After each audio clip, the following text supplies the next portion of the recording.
Bismillahirrahmanirrahim. Assalamualaikum warahmatullahi wabarakatuh. Pada video kali ini kita akan fokus membahas soal nomor 2 dan soal nomor 4. Ini lanjutan dari video yang pertama. Masih bahas kisi-kisi di halaman 207. Untuk cara kerja nomor 2 dan 4 ini mirip. Konsep yang perlu diingat itu adalah menentukan nilai fungsi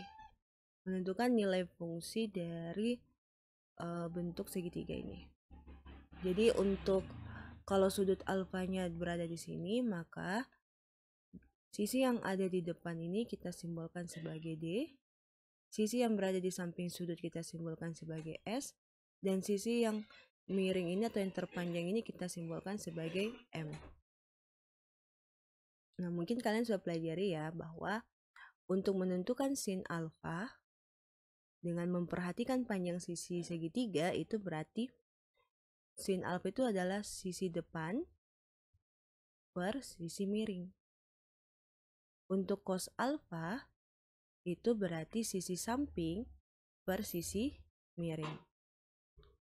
Nah, untuk tan alfa itu bisa kalian temukan dengan rumus sin per cos ya. Berarti ini sama saja dengan D per M kita bagi dengan S per M, sin per cos. Atau kita uraikan D per M sama saja dengan, dikali M per S. Karena ini sama berarti tinggal D per S. Jadi secara ringkas, untuk tan itu bisa diperoleh dari depan per samping. Oke. Nah, kita akan menggunakan 3 rumus ini untuk mengerjakan soal nomor 2 dan soal nomor 4. Tapi tetap catatan atau yang kita bahas pada video berikutnya juga tetap kita gunakan ya. Oh ya, maaf kalau suara video ini agak ribut ya. Next kita lanjut. Apalagi ya yang perlu kalian ingat? Untuk saat ini dulu ya. Untuk mengerjakan soal nomor 2 dan lupa. Pitagoras. Pitagoras. Konsep Pitagoras itu adalah sisi terpanjang kalau kita kuadratkan, itu berarti M yang sisi terpanjangnya, itu akan sama dengan jumlah dari sisi pengikutnya, itu S dan D. Berarti di sini adalah S kuadrat ditambah D kuadrat. Ini boleh terbalik ya, mau D kuadrat tambah S kuadrat tidak masalah. Nah, jadi ini yang perlu kita ingat.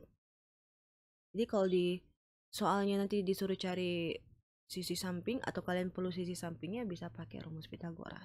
Atau sisi depan atau sisi miring. Ya. Next kita bahas untuk soal nomor 2. Untuk soal nomor 2, diketahui ada informasi cos alfa itu sama saja dengan negatif 1/2 akar 3 atau sama saja dengan negatif akar 3/2. Kemudian ada informasi lain bahwa alfa ini berada di kuadran ke-2. Kemudian yang ditanyakan itu adalah tan alfa.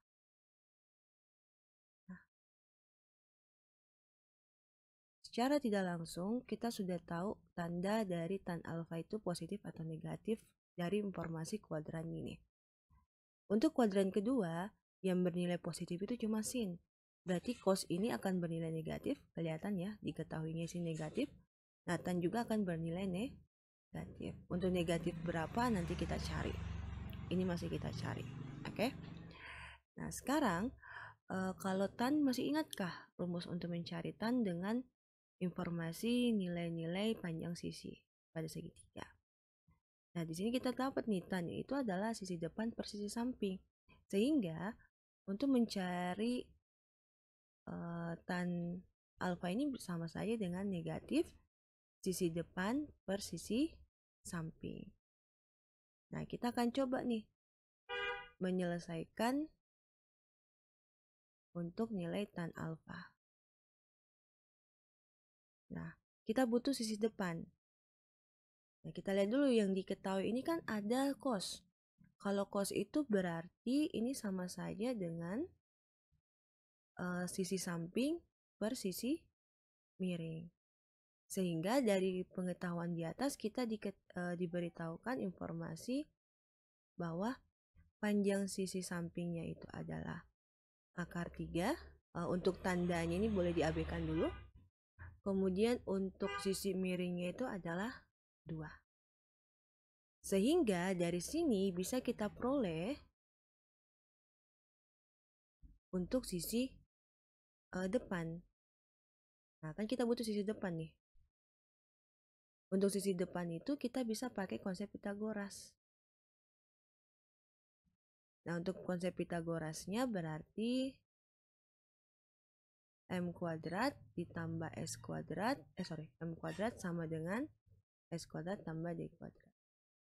Sisi miring kuadrat itu berarti ini nih, 2. 2 pangkat 2 sama dengan di samping itu akar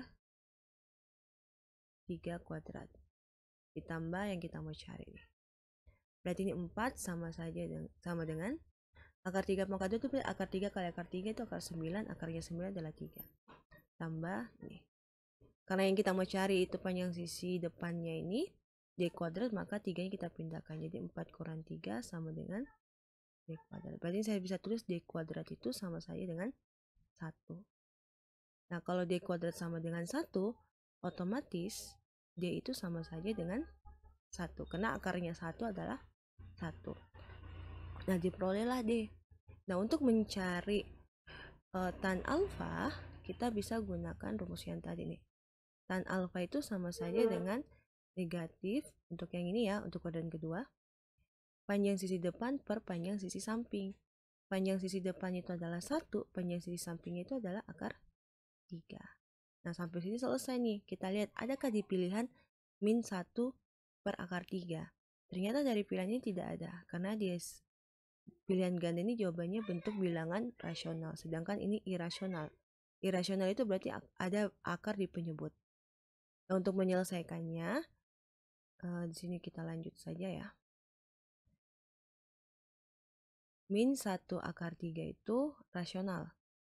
Untuk dirasionalkan, kita cukup kalikan bilangan irasional ini dengan penyebutnya yang berbentuk akar. Penyebut berbentuk akar ini akar 3. Nah, ini tidak mengubah nilai ya, karena akar 3 per akar 3 itu sama dengan 1.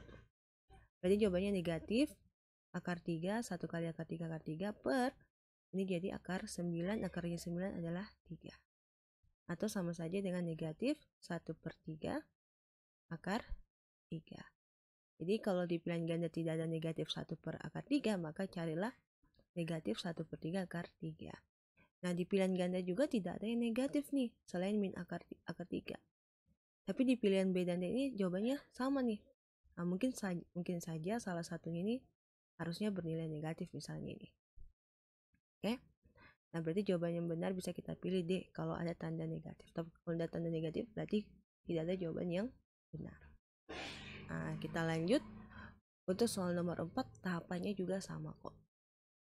Kita bersihkan dulu layarnya.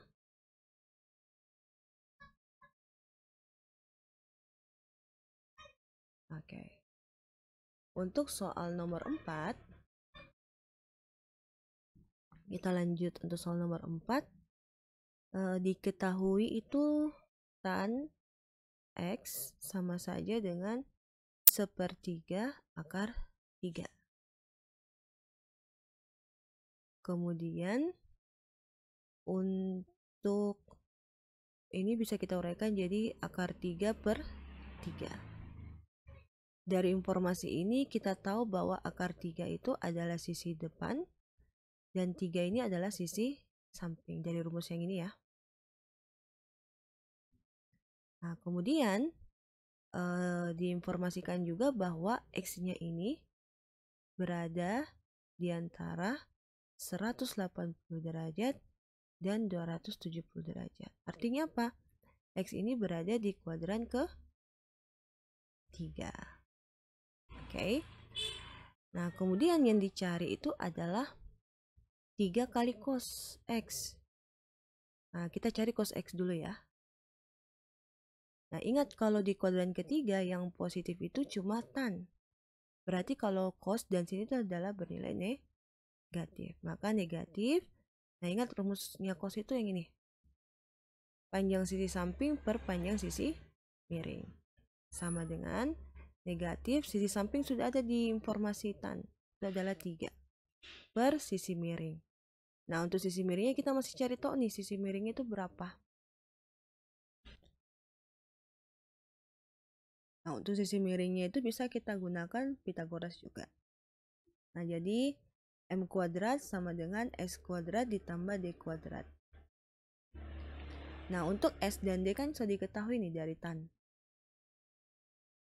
Nah, berarti di sini bisa kita tulis M kuadrat sama dengan 3 pangkat 2 ditambah akar 3 pangkat 2. Atau sama saja dengan 9 ditambah 3. Atau sama saja dengan 12. Nah, kalau M kuadrat 12 berarti kalau M saja itu akar 12. Ingat kalau pilihan ganda itu harus bentuk sederhana. Jadi kita sederhanakan dulu ini. Ini sama saja dengan 4 kali 3. Akarnya 4 itu adalah 2. Akar 3 tetap saja akar 3. Berarti sisi miring itu 2 akar 3. Kita lihat di pilihan, adakah jawabannya 3 per 2 akar 3. Oke, kita lanjut. Nah, karena di jawaban yang kita dapat ini bilangan irasional, ada akar penyebut, maka pilihan gandanya itu dia cuma bilangan rasional, perlu kita ubah. Kembali saya ingatkan cara mengubah untuk irasional ke rasional itu caranya soal irasionalnya kita kalikan dengan akarnya, yaitu akar 3, karena di penyebutnya ada akar 3 ya. Nah, berarti min 3 kali akar 3 dapat min 3 akar 3 per 2 kali akar 3 kali akar 3 itu sama saja dengan 3. Nah, ini kita bisa 3 bagi 3 1, maka tersisa adalah minus akar 3 per 2. Atau sama saja dengan setengah akar 3. Nah, berarti ini sama saja dengan minus setengah akar 3 untuk cos X. Nah, tapi kan di pertanyaannya itu bukan cos X saja, tetapi 3 kali cos X. Berarti 3 dikali, tadi kan cos X-nya kita sudah dapat negatif 1 per 2 akar 3. Sehingga sama saja jawabannya adalah negatif 3 per 2 akar 3. Ada di pilihan bagian D yang ini. Oke? Nah, itulah untuk pembahasan soal nomor 2 dan soal nomor 4. Semoga pembahasan itu bisa kalian pahami dengan baik. Kurang lebihnya mohon dimaafkan. Semoga ulangannya sukses. Miss pamit. Assalamualaikum warahmatullahi wabarakatuh.